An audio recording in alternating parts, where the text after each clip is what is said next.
severe weather is still here. It really is. So it is mid-April, and this is pretty much characteristic and right on cue for what we'd expect for severe weather. So we're looking in places in Kentucky, West Virginia, Roanoke, Virginia, Pittsburgh, and you might be wondering, okay, what do all of these 4 locations have in common? Well, all of these areas are under the risk to see some strong to severe storms for today. So this is going to be a level 2 threat. So it's a level 2 out of 5.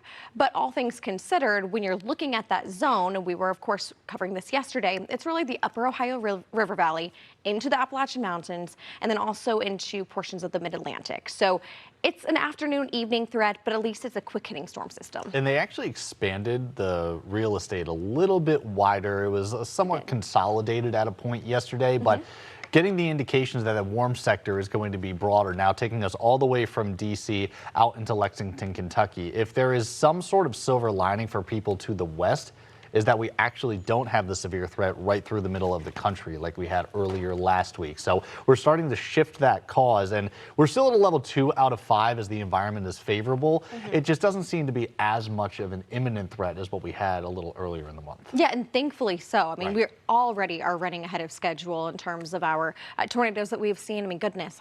The first week of April, I believe we had 148 confirmed tornadoes, and our average, just so you all know, is right around 186 for the entire month of April across the U.S. So we definitely need a quieter period of time. And yes, there is the potential, Zach, that we could in fact see a tornado or two in this general zone, especially later on today. But the primary concerns are going to be for damaging wind, some hail, frequent lightning. But again, we could have some rotation. Yeah, and those supercells may be possible down on the southern flank of this. So while that defined line really from West Virginia up towards Pittsburgh is where some of the steadier rain is, and by the way, that's going to be shaping up mid-afternoon through about the evening hours. So the ride home's unfortunately the end of the day, heading to maybe try and do some backyard barbecues in spring. That's going to be your downpour potential. The tornadic threat really starts to come together for those around the northwestern side of West Virginia and the southeastern side of Ohio. But the damaging wind, as Kendall was just mentioning, it is for that entire region. So if you're looking through the Ohio Valley, 65-mile-per-hour winds, straight line winds, that's still plenty to bring down some trees, bring some power outages to the conversation, and hail's back on the board too. I know. I mean, this is just pretty much everything but the kitchen sink, if you will. Also, maybe some isolated instances of really heavy rain. So I'm thinking, personally, I need to get a new pair of windshield wipers for my car. You never really realize that until spring rolls around, right? And then you're like, wow, these are doing nothing.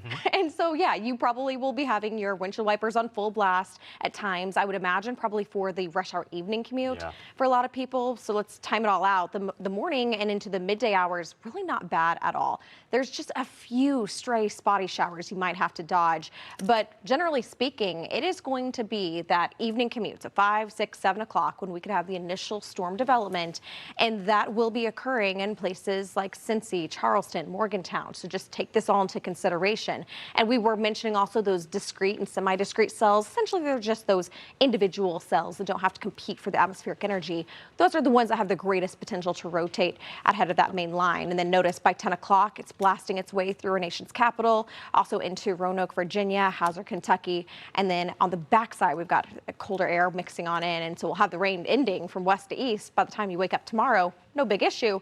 We just have to get through this general stretch of soggy and stormy conditions this afternoon and evening and into the early overnight hours.